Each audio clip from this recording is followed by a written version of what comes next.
Hey guys, it's your buddy Brandon from SMW3D. I wanted to show you today exactly how easy it is to get a TinyG connected to either an aux, a desktop CNC, or a particular build of your own. I get a lot of customers who email me and say, basically relay the message that their main concern is electronics, the hardware and the software. I wanted to try to make this quick video just to kind of demystify exactly how difficult this is. You might be surprised exactly how easy it is to get everything moving and going. So to show you this today, I've got a standard USB cable A to B, my TinyG of course, which I just opened up out of the package. I have a little $250 laptop I bought from Best Buy, 64-bit Toshiba.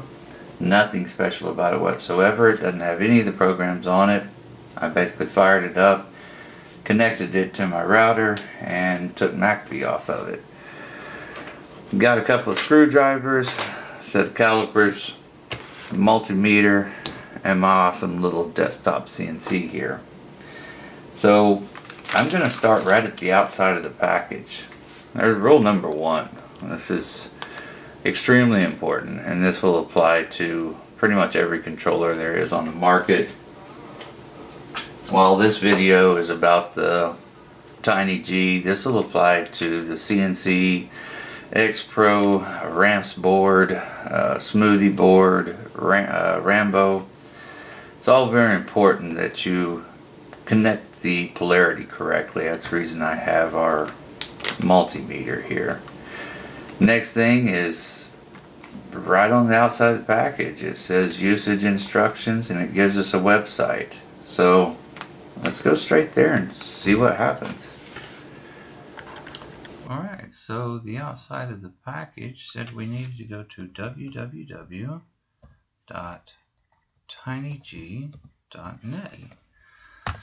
Gives us a quick description. Has all kinds of great information here. Tells us where we can get general support from. Tells us there's a Google development group. And then we have some getting started and basic setup links here. What is TinyG? TinyG start page, connecting TinyG, configuring, sending G code files, and troubleshooting. Well, I figure we probably ought to go ahead and do the TinyG startup, which rolls right down. Alright, so important thing to note, the TinyG has different versions. The most recent is the V8. It's the only one we have in stock. I don't know if there's anybody that still sells the 7 or the 6. So basically right out of the hole we got what do we need? TinyG board, motors, power supply, and optional fan. We have all of those sitting right here on the desk right now. We have connecting and setting up our machine. Scroll down, let's check this out. Tells us about fans, there's a jumper sitting right next to this fan outlet. Tells us if we want 12 volt or 24 volt to move a jumper. I say 24 volt because the TinyG works at a maximum of 30 volts, and typically you'll want to use a 24 volt with the NEMA 23s that come on the aux kits, the desktop CNCs. You could use the V mod on 12 volt if you were trying to apply it in a smaller situation where you're using 12 volt power supply. So we have some other things here. Look here, the most important thing to do is to wire your power input correctly. If we recall, that was one of the top things on the outside. Talks about the fan jumper again and gives us some other very important details. Okay, tells us where we can get it at. Hey, better put SMW3D on there somewhere. Talks about stepper motors along the way here. Again, hey, SMW3D needs to be on there. Tells us a couple of stepper motor places we can pick things up from. Sorry about that. Alright, talks about power supplies. We really like a 24 volt 350. Go into connecting the TinyG, so let's go ahead and follow that. Alright, so I've gotten a couple of calls about the very first thing here. It seems the very first thing that most people want to do is go ahead and plug the USB cable into their PC. We know that the USB power is 5 volt that comes out. Ram's board, Rambo, well, some Rambos will fire up off of USB. The TinyG does require your power supply to be hooked in. So when I pop back out of this screenshot and we go back to the video here on the outside, I'm going to show you exactly what I'm talking about here. So notably, the first thing is to check polarity and connect power to it. The next thing is to establish USB connection. Important to note the FTDI drivers here. This gives you a driver page where you can go and collect them. I'll show you something here in just a second. If you're having connection problems, I definitely suggest running over here and checking this out. The next thing is CoolTerm. I've used CoolTerm. It's a very, very great tool. I think I found a little better way to go at it. So I'm going to go ahead and get down to this right here, hit the connect button stuff. So I'm going to go ahead and flip back out here to the outside and kind of show you something about power supply and plugging USB up and what you should expect. Alright guys, so we're back out here. I'm going to go ahead and plug in my power supply. I'm just running a typical 24 volt 350. Got a couple of wires right here that are hot.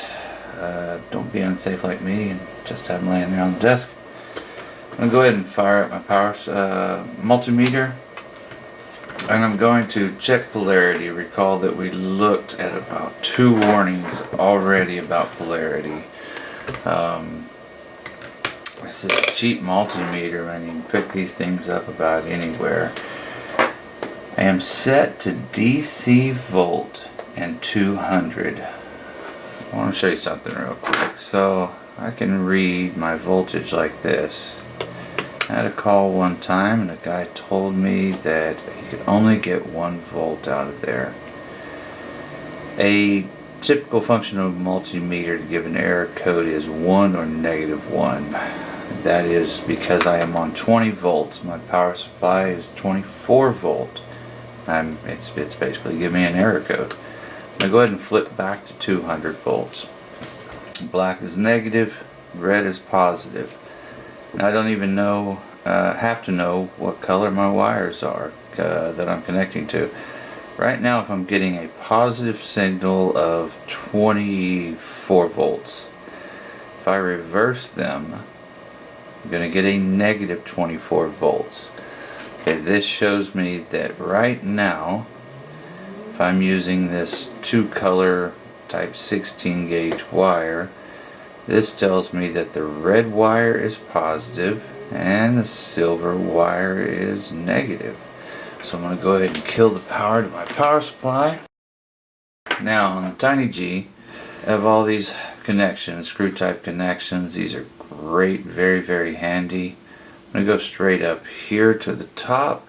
I've got V-MOT, positive sign, and a negative sign. I want to use that for my polarity. I'm going to go ahead.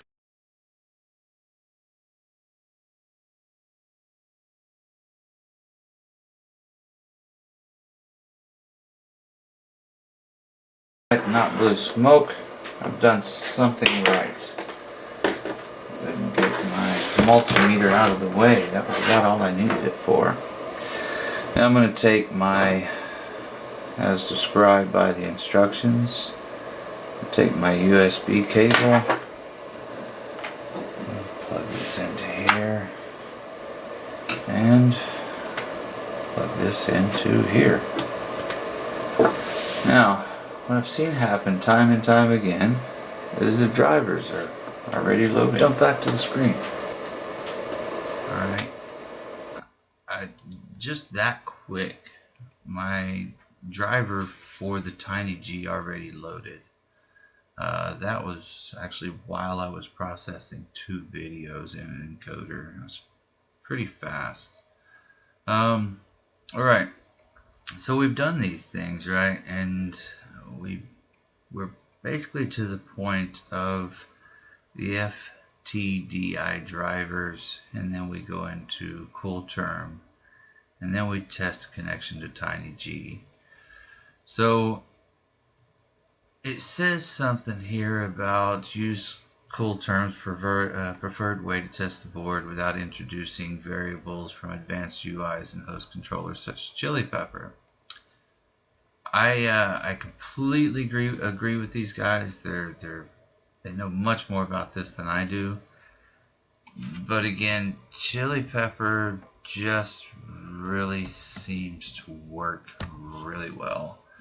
And I can get, for just the most basic things such as getting started, I can get what I need out of Chili Pepper. And I'm going to show you that. Alright, so I'm at Chili Pepper. This is the very first thing I want you to do. Okay, I've got a serial port message. I want you to go down to this bottom right hand screen. You're not logged into Chili Pepper. We've got some other things going on here. I'm going to minimize these little buttons right here. Minimize, these little buttons here, minimize and pull up and down windows.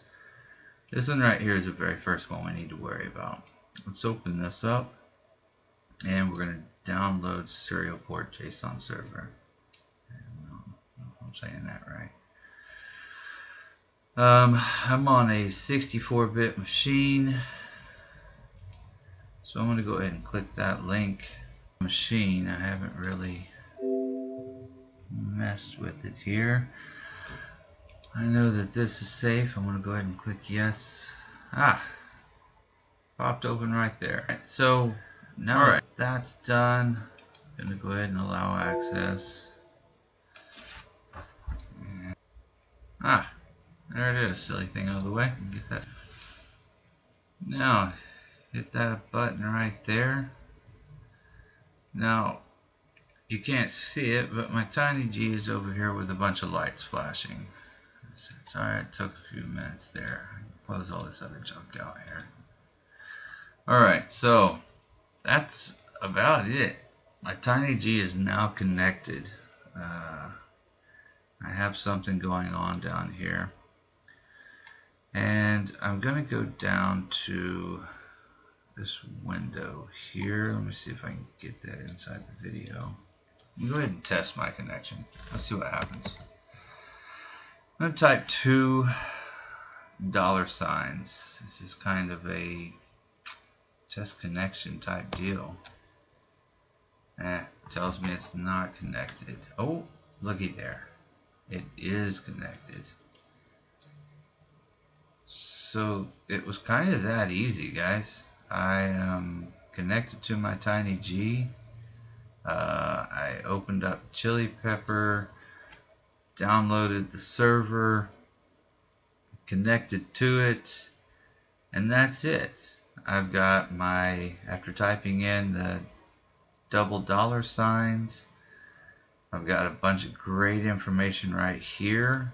I can check my firmware build, firmware version, everything I need right there about that. Now I get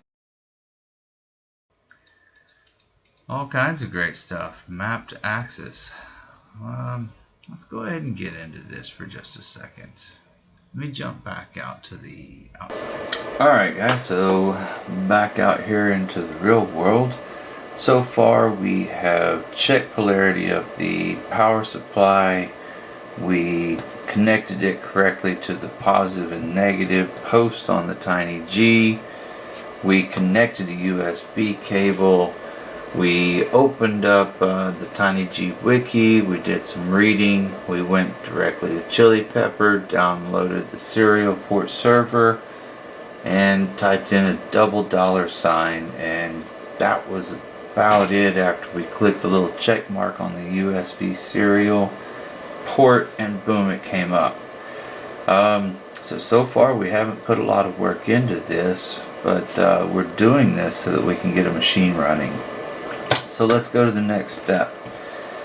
So here are the 4 wires that are attached to the stepper motor on my X. I told you earlier we saw a little open bracket, a few letters and numbers on TinyG, and it talked about stepper motor assignment. Basically it stands for the drivers on the TinyG, and basically it's set up with X, Y, Z. We can go in the code and change it. It's super easy. There's nothing to it whatsoever. But it's already set up that way, and we want to keep going with what's easy. First I want to find the poles on my stepper motor. I'm just going to take, let's say, this green and this blue wire and put them together, and I'm going to turn my stepper motor. Turns really easy by the coupling right here. I'm going to put my green and my red wire together. Turns really hard. I'm going to separate them again. Turns really easy. This tells me these are 2 poles. So what I want to do is plug this into the TinyG. But stop and do not do it. Never plug a stepper motor into any controller with the power supply on. Basically, it can cause a lot of harm. So I'm going to go ahead and kill the power to the TinyG. We'll wait for it to die off. There we go. Now on the TinyG I have A1, A2, B1, B2. I want to match the poles of the A's and match the poles of the B's.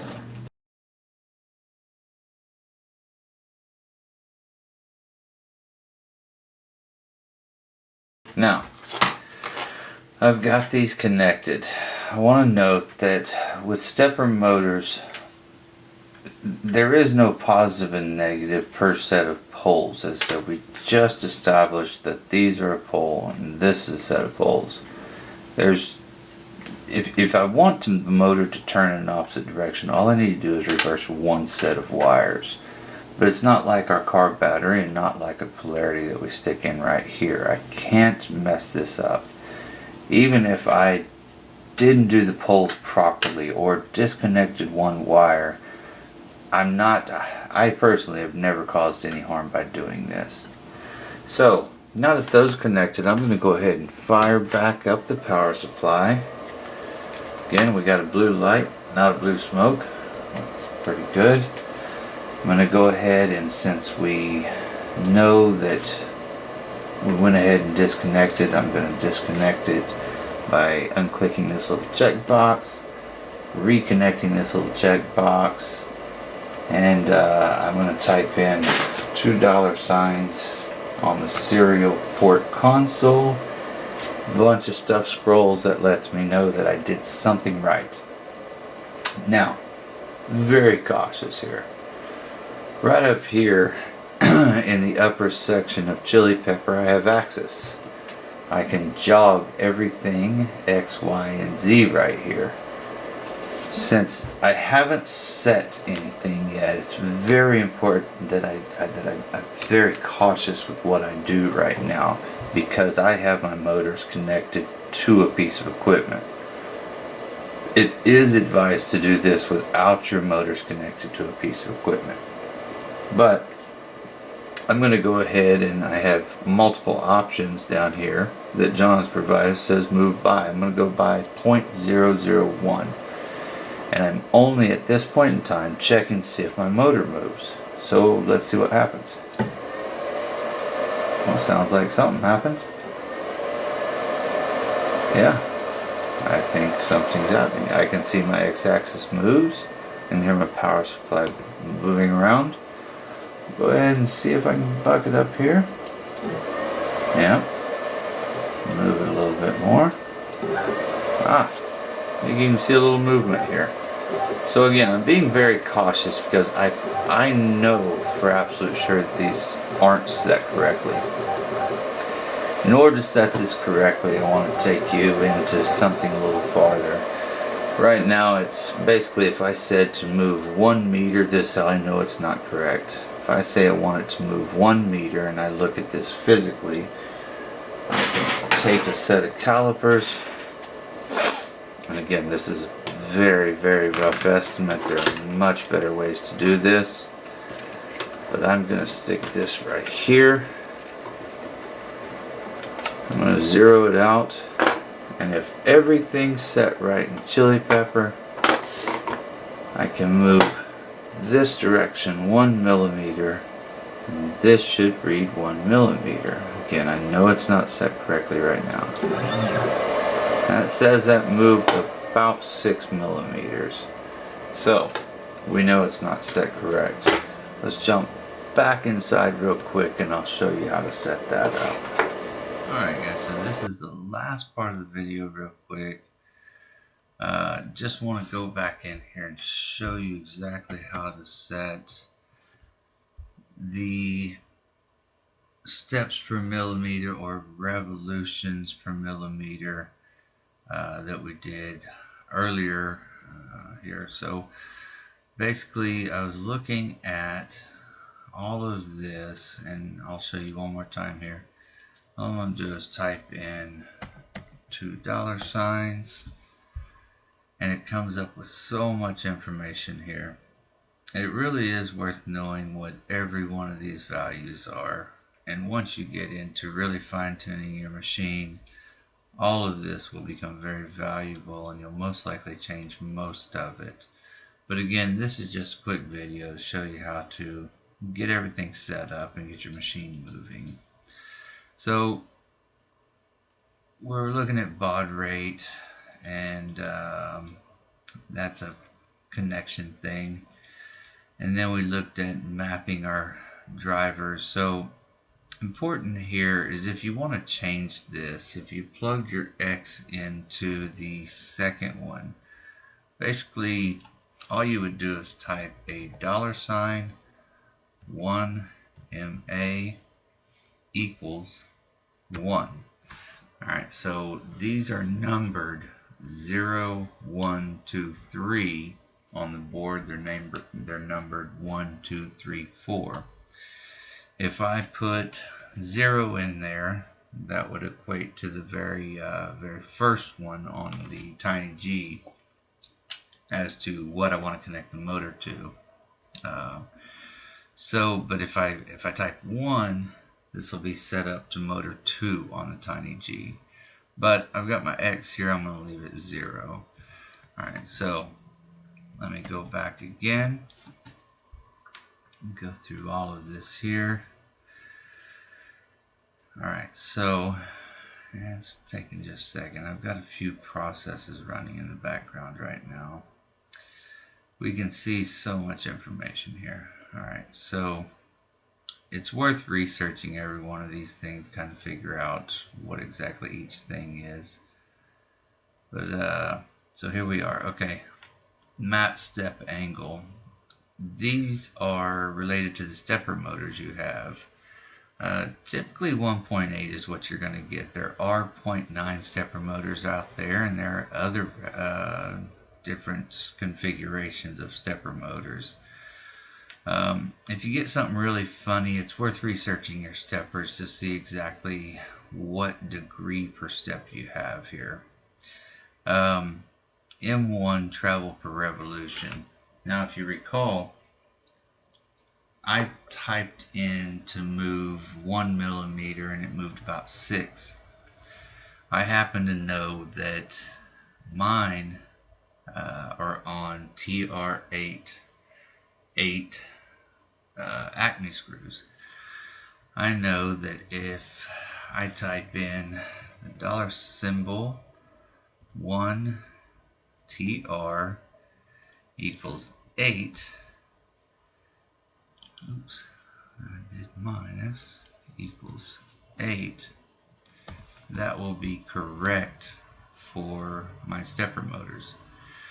I'm going to go ahead and check this. I know you can't see out here, but there we go. I just moved exactly a millimeter. If you're on belt drives, I want you to try 40. There is an effective diameter here that is can be plus or minus a couple here, a couple of decimal places. One of my CNC Ox machines is running on GT3, and I'm actually set at 39.927, and the other one's set at roughly 40.002. These things can be played with, but basically, again, there's travel, velocity, back off, backlash. There's a lot of different information in here, and if you want to change any of them, simply type in the $sign, what's in this box, an equal sign, and change it. That's about all there is to it. I'll show you how I just changed the value for that one.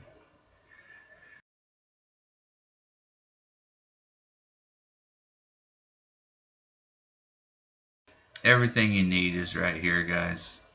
Type in the dollar symbol, what you want, equal, and where you want to be at. That's about it, guys. Plug in your Y, your Z, and you'll have your machine moving. It's really just about that simple. Do this right, it's about 10 minutes to get everything moving, and have everything moving real quick within a few minutes. Thanks, and hope this has been helpful. Talk to you later.